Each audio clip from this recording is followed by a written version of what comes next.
Okay guys, so papunta tayo kay Emma. Susunduin natin si Emma ngayon kasi nag-overtime na naman siya. Sabado na ngayon pero still overtime pa rin yung asawa ko. Bumalik lang ako ng bahay guys. Paalis na sana kami. Itong si Sayo, nakalimutan niya yung dede niya. Nalagay niya doon sa table. Okay. So, oy, nilaglag na naman yung aking. On the way tayo ngayon guys sa trabaho ni Emma. At kasi nag-overtime si Emma malis siya bahay na alas 10 eh. So mag-alas 4 na. So sakto lang naman. Kasi usapan namin 4 PM. Eh malapit lang naman yung trabaho. So, parang 15 minutes lang ata dito. Then mamaya nga pala guys birthday ni Sam. So pupunta tayo kay Sam. After nun, siguro may pupuntahan lang kami, may dadaanan lang kami sa Walmart. Then punta na tayo kay Sam. Kasi birthday na ni Sam. So ika-19th birthday ni Sam ngayon. Kasi sa post niya 19 pa lang siya. So respetuhin natin 'yon. Birthday niya naman eh. Okay guys, so mamaya ulit. Okay, so dito na tayo guys sa workplace ni Emma. So hintayin na lang natin siya lumabas. Tumawag na rin ako na nandito na ako. So dito kami guys sumisimba pagka Sabado. Kamusta ang trabaho? Okay naman, parang ang bilis na lumipas yung oras. And shout out kay Sis Moira ka-chat ko kanina. Sabi ko, thank you sa Baked Mac. Oh yeah, kagabi kasi yung, galing kami kay Jason. Yun yung baon ko kanina. At nakasurvive tayo ngayon sa OT. Yes. Yan, so at least I finally parating na yung Sunday. Ito na lang yung aking talaga time for the family, weekend yan. Kasi Monday na ulit. Hindi, so, magtrabaho ka pa. Kahit bukas magtrabaho ka pa. Sobra na rin. So dapat din daw balance. Pero syempre, dinedemand din sa akin yung extra work since student tayo ngayon. Yeah. Anyway, pupunta tayo ngayon, birthday party nila Sam. Pero bago yan, dama tayong Walmart. Okay. Kasi may asikasulan tayo. Yan. Muna, syempre errands muna. Wag natin kalimutan kasi yun na nga lang yung mga araw na free tayo makakapag-asikaso ng mga bagay-bagay in life. Kaya yan, pagkatapos ng work, diretso na doon sa Walmart. And yun, makiki-party tayo mamaya kila Sam. And so anyway, ayan, yan lang naman ang aking buhay ngayong Sabado. Nag-commute ako kanina. Medyo malamig Sabi ko nga, hatid ko siya. Ayaw niya naman. Oo, gusto ko nang mag-commute kaysa kawawa, syempre kukunin na naman si Zion. Syempre napapahinga din si Zion. Ngayon lang nag-uunat-unat sa kama. Kasi 'di ba pag daycare, maaga rin namin ginigising. Ayoko rin ma-istorbo si Zion. Ayan, pero ngayon tulog Tulog na tulog. Kaya na pa tulog. So, hayaan lang natin kasi talaga after lang siyang nap time niya. Ba't ngayon? Alas 4. Wala. Nanood lang ng YouTube. Okay. Yung kanyang, yung pinapanood niya si sister, ano yun? Nilagay ko si Teacher Rachel. Rachel. Iniwan ko yun. Teacher Rachel kesa muna yung mga Paw Patrol na hindi siya na-educate. So, hopefully nakaaral siya. Kahit absent ang nanay. Yes. Ayan. Okay naman, mabait naman sa bahay to si Zion. Oo naman. Makulit lang siya guys. Yung syempre pag inasa mo, yung naglalakad kami, takbo siya ng takbo. Yan. Sobrang bait naman. Tingnan nyo naman, nakaraos ako din ng schooling ko. Kahit may chikiting ako sa gilid, lagi pag nag-online class ako. So, nairaos ko yung mga ganong pagsubok. Tapos yun, may mga exams ako, diba, nung challenge ko yung mga subjects dito for law. Andyan din siya sa gilid, pa sulat-sulat, pero okay naman, mabait pa rin talaga si Zion. Ano lang siya, pag talagang nakawala siya sa talaga sa bahay, doon na siya makulit. Pero normal naman sa bata kasi yung ganun. Mabuti nang masigla yung anak ko kaysa yung di ba? Ano tawag doon? Malumanay? Hindi. Ano tawag doon? Mahina. Yun, parang ganun. Matamlay. Yun, matamlay. Yan, Malumalay. matamlay. So anyway, I think ito muna yung last na OT ko ng Sabado. Next week kasi, may event tayo. So hindi ako makakapag-OT noon. And next week na lang ulit ang OT.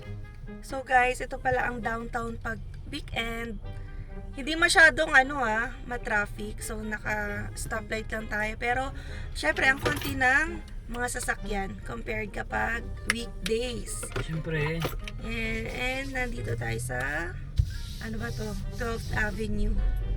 Malapit pa lang din doon sa trabaho mo. Umikot lang tayo. So ito yung yung dulo niya yung sa train station ng Sonalta. Ayan. Tapos, papagupit tayo. Kailangan pagupit.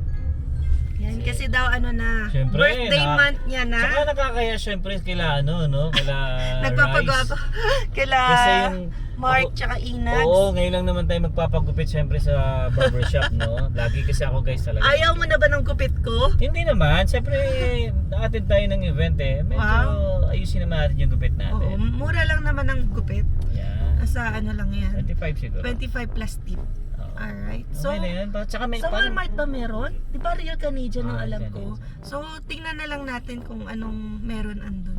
Basta pagka bago dumating yung event, siyempre papagupit. Yes, naman. Kaya Dapat mag-treadmill ka rin na mag-treadmill para pumayat ka naman. Ba't hindi ikaw, ba't di kaya ikaw umpisahan mo kaya? May OT kaya ako, kaya ikaw muna. Oh. Treadmill din naman ako. Pero alam niyo ba dati guys, nung mga bago pa lang kami dito sa Canada, talagang namayat ako. Yan, if makikita niyo yung mga past videos Oo. namin. Talagang Nya. namayat ako. Ayan, Kasi syempre. unang-unang trabaho ko, di ba guys, sa Shino. Talagang bumigay yung, hindi naman bumigay, yung bumagsak yung katawan ko. May Kasi liit pa siya nun. Pero alam mo, naging okay din yun kasi panay ang lakad ko. Kumbaga parang exercise ko na rin siya. Oo. Kaya malaking bagay talaga hindi yung rin maganda kapag desk job ka. Oo. Wala kang exercise, prone ka sa high blood, diabetes, obesity. Kaya nga, di ba napa-treadmill tayo, napakuha lang, pero hindi nakaka-treadmill. So, hopefully, pag lumuwag-luwag yung schedule, ayan. Tsaka si Zion kasi sumasabay pag nagti-treadmill ako, kaya walking lang ako. Kasi gusto niya, kung ano yung Oo nga. ginagawa ko, gagawin niya rin. Punta pa siya doon mismo sa harapan mo. Oo. Iiyak, magwawala pag hindi mo sinama. So, anyway, ayan baby, lagi ko nakikita to yung Calgary Tower. Hindi pa rin tayo nakarating. Oo nga. Di ba? Ano na guys 2 years na kami dito pero never pa kami nakakyat dyan. Oh, may restaurant din daw dyan pero super mahal daw. Oo. Pero pwede namang itry. Yeah, minsan. Yan. Mamaya na lang ulit guys. Ayan close up na. Palapit na tayo ng palapit kay Calgary Tower. And yung building na nakikita nyo katabi niya, yan yung Fairmont.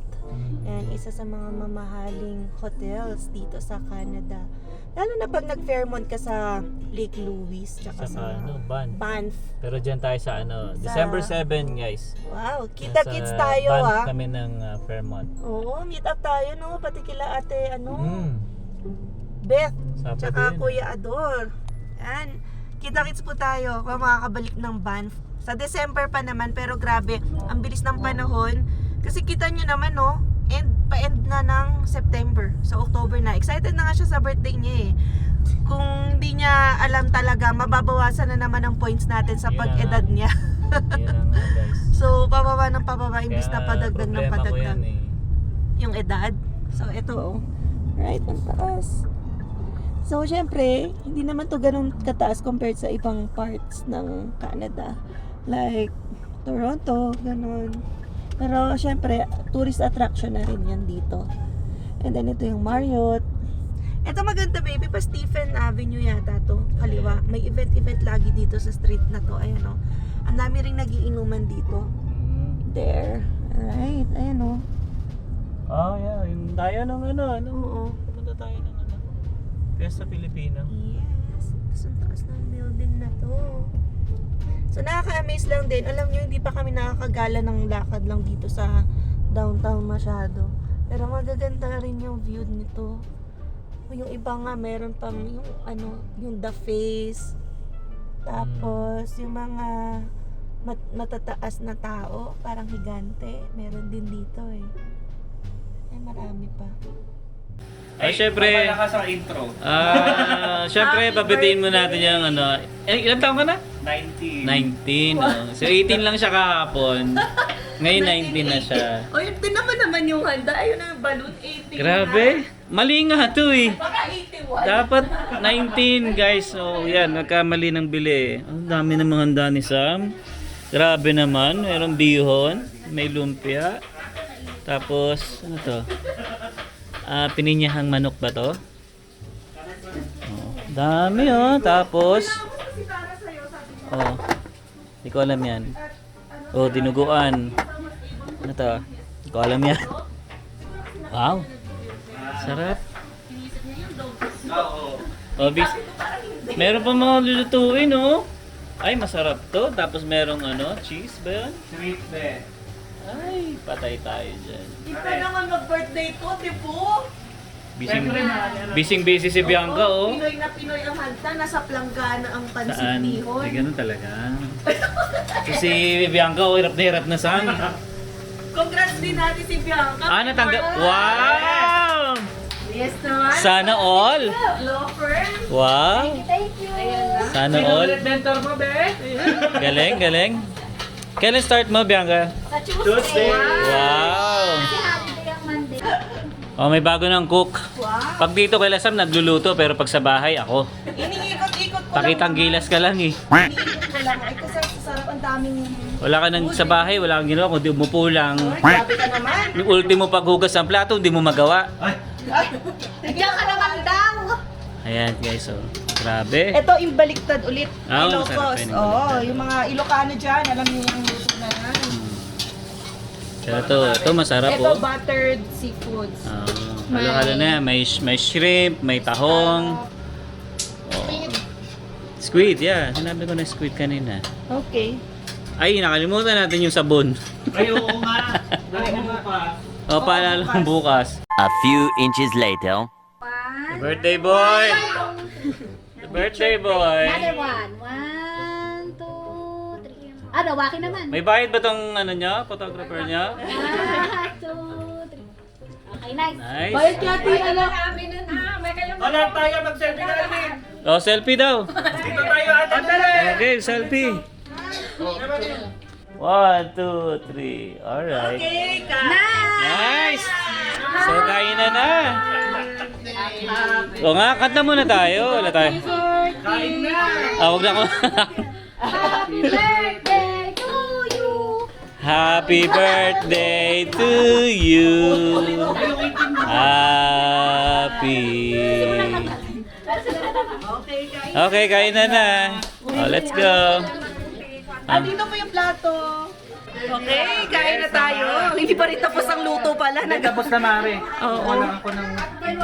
Ayan. So, umpisa na po ng kainan. Uy, Ate Mira! Birthday gift ko kay Sam. Ay, Ay, thank you. thank you! Kainan na! Uy, ang dami ng kanin. Isang bandihado. Ikaw may supply ng Pangmalakasan. Parang ilang ka ba nun? Several song-filled hours later. Ayan guys, morning. So may puntahan lang tayo. May titignan tayong TV. Kasi yung TV namin sa kwarto nasira ni Zion. So yun. Saglitan ko lang. Titignan ko lang muna kasi nga syempre guys, second hand no. Ayaw din naman namin bumili ng brand new kasi lalagay lang namin sa kwarto. Kasi pagka maaga kasing ano, si Zion, minsan pupunta namin ng kwarto, doon kami nanonood. Wala kami panuuran ngayon. Yan. Kasi syempre guys, panlibang din namin yun, pagtanggal ng stress pag yung nanonood kami ng Netflix. Kasi ayaw ni Zion sa labas, nagaya talaga siya sa loob ng ano, sa bedroom. Kaya yun, titingnan muna natin to. Mamaya baka may issue, di ba? So at least, tsaka mura lang kasi siya guys. Kumpara kung bibili tayo ng brand new, sayang naman. Kaya subukan lang muna natin to. Ayan, so hanginan ko muna tong gulong ko. Guys, so dito ko nakikita yung mga sira-sira na ano, bahay, yung gawa ng hail. Dito sa kanina dami ko na daan ng bahay dito. So Northeast kasi guys yung ano, yung pagbibilhan natin ng gamit ng ano, ng TV. So dito naman wala masyado. So ayun guys, nakita din natin yung location ni boss. Ano po kulay car niya? Labas tayo. Wait. So yun lang problema dito guys sa Northeast, no?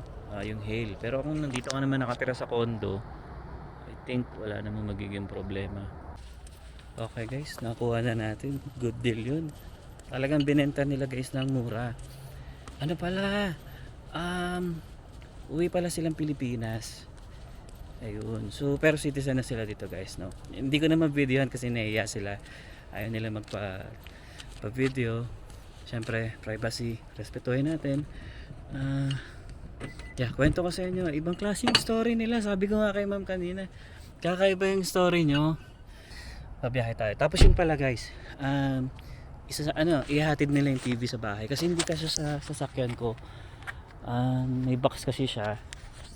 Tapos sabi nila nag-offer naman sila na ihatid nga daw sa bahay. Tapos yun sinan ko yung address. Bali nagbigay na lang tayo ng panggasolina. Syempre kakaya naman kung hindi tayo magbibigay kasi syempre medyo malayo din to guys. Northeast kasi to eh. So muna nasa 20 minutes sa akin to. Yan. Pero good deal talaga siya guys. Sabi nga ni kuya kanina gusto nilang ibigay sa Pilipino lang din kasi nga para makatulong din daw sabi niya. Ayan. And sobrang salamat talaga dito sa pamilyang to. Kasi yung presyo talaga niya guys sobrang baba. Good deal siya. Yan. Kaya green up ko na rin.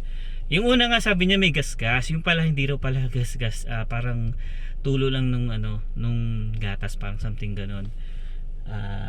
Kasi sabi nila nilagay kasi nila, pinost kasi nila doon, sabi nga yun daw yung parang may konting issue lang na may gas-gas, pero konti lang. Pinicture niya sa akin kahapon yun, kaya sabi ko sige titignan ko muna, pagka okay naman kukunin ko kasi kailangan talaga namin ng TV namin sa kwarto, pang lang pagka pantanggal stress, no? Kasi mahilig kami ni Emma talaga manood ng movies sa Netflix, ganyan, YouTube. Kaya para kahit nasa kwarto kami, meron kaming pinapanooran. So, yun. Binili ko na siya. Green up ko na talaga siya. Hindi ko na pinakawalan. Kasi ang daming nagme-message. Pinakita nga sa akin ni ate kanina yung mga nagpi-PM. Sabi niya hindi niya na ito binubuksan. Kasi sobrang mura talaga guys. Kaya nga kung pagpasok, tsaka yung pala guys, no, pagpasok ko pala sa bahay nila, talagang alam niyo na, naglilinis talaga, nag-i-impake na sila. Tapos napakwento nga na yun nga, na parang uwi nga daw sila ng Pilipinas. Pero parang 5 months or 6 months ata, parang ganon. Hindi ko matandaan yung yung sabi sa akin ni kuya kanina. Basta uwi muna sila Pilipinas, tapos iiwan nila yung anak nila doon. Tapos babalik na lang sila dito. Then start ulit sila ng ng buhay dito. Kasi parang based sa kwento ni ate, parang parang hindi raw siya masaya dito. Dahil siguro kanya-kanya naman tayong pananaw sa buhay, no. Mas gusto niya sa Pilipinas. Kahit sino naman guys, no. Mas gusto talaga sa Pilipinas. Pero based nga doon sa kwentuhan namin, meron din siyang anak na naiwan sa Pilipinas na ayaw na bumalik dito. Ayun, so konting kwentuhan hanggang sa doon ko na sabi ko nga, ate parang kakaiba yung niyo. Talang iba, ang dami pupunta rito. So makapunta dito sa sa Canada, tapos sila naman gusto na nilang umuwi ng Pilipinas. Pero ihatid nga lang nila yung anak nila. Pero tapos parang yun nga 5 or 6 months ata sila doon, then saka sila babalik. Pero dalawa na lang silang babalik dito mag-asawa. Tapos yun, parang ipon lang daw muna sila kasi nga pag may bata talaga guys, medyo mahirap talaga dito sa Canada. Kasi unang-una pag may maliit ka, daycare. Tapos syempre yung mga anak mo naman di pa ganun kalaki, syempre susunduin mo rin pagdating sa school. Siguro isa sa mga kino-consider nila yon na medyo nahihirapan sila. Dati daw dalawang trabaho sila, ganyan. Talagang marami daw talagang pera, pero nung dumating nga daw yung bunso, syempre kailangan mo ihatid sa daycare. Kaya nagsasalitan daw sila. So yun yung parang naging nila, isa siguro sa reason kung bakit gusto nilang umuwi muna ng Pilipinas at ihatid yung mga anak nila sa Pilipinas. Pero kagandahan naman dun guys kasi lahat sila citizen. So anytime pag gusto nilang bumalik yung mga bata dito para sa future nila, so makakapunta naman sila or makakabalik naman sila dito. So yun naman yung maganda doon. Yan. So dami namin napagkwentuhan ni ate. Kaya talagang sabi ko nga kung pwede ko nga lang i-vlog talagang i-vlog ko Pero syempre nung nagtanong kasi ako kanina, okay lang kay ate pero doon sa asawa parang medyo nahihiya kasi nga daw itsura doon nila bawang gising lang. Yun, kaya kami nilang ni ate nagkwentuhan. Kaya yun, ganun yung story nila. Parang kakaiba. Sabi ko nga kami naman dito okay naman, medyo nag-enjoy naman kami ni Emma. Well siguro dahil matagal na sila dito, parang yung lalaki 8 years din, yung babae 5 years na siya. Tapos siguro nakita nila yung hirap no na hindi ganun kadali yung buhay talaga dito. Tapos nagmamahal na nga daw yung mga bilihin. Yun, isa rin sa mga kinuwento niya sa akin. And sa amin, sa base siguro sa amin dahil bago lang kami, 2 years pa lang. Ito na. Yeah. Ayan, so yun na pala sila guys. Anyway guys, ito pala yung sinasabi ko sa inyo. Ayun ang mga bahay, sira-sira. Northeast guys. Kaya ito dito. Yan ang mahirap pag nasa northeast ka Iwas, yun, salamat kay Sir Bong tsaka kay Nelix. Ayaw din na magpakita sa camera Kukunan ko na lang sila patalikod. Boss, thank you Ingat kayo. Yun. Ay, salamat. Yes! Alam mo, iba yung story nila. Ayaw lang kasi nila. Uwi na sila ng Pilipinas. Pero ihatid nila yung mga anak nila. Tapos babalik sila. Baby, ito. Tapos babalik sila after 6 months. Yung mag-asawa. Alright, ayun na. Ang laki naman. Natin mo si Saya. Guys, alam nyo, mura lang talaga. Binigay na sa akin ng mura talaga. Tingnan. Isipin nyo guys $350 na lang yan. 70 inches. Yan. Kaya maraming salamat kay ate, tsaka kay Nelix, tsaka kay Sir Bong. Ayan. So binigay... May tulak yung sayo. Binigay talaga nila ng mura. Sabi nga, di ba sabi ko sa inyo kanina guys, gusto nila ibigay sa Pilipino lang talaga. Kaya sabi nila parang tulong na lang din daw nila. Mga citizen na sila. Yeah, tapos 3 yung anak nila. Iba talaga yung story nila. Bakit sila uuwi? Kasi daw siguro isa sa nila yung sa trabaho, hindi sila makafocus. Kasi dati daw 2 yung trabaho nila. Okay daw, maraming ang pera, ganun. Pero hindi sila makatrabaho pa mula nung dumating nga daw yung bunso. So nagsasalita na lang daw sila ng work. Tsaka yung sa mga bilihin nga daw dito mataas na. Yan. Kaya after 6, ay di ko alam kung, wait. Yeah, okay. Hindi ko lang sure kung 5 or 6 months babalik ulit sila dito. Pero 2 na lang sila mag-asawa. Tsaka pagdating sa healthcare, parang mas believe daw sila sa Pilipinas. Kasi may anak silang may sakit. So dito hindi daw na-detect yung sakit. Pero sa Pilipinas na-detect yung sakit ng anak nila.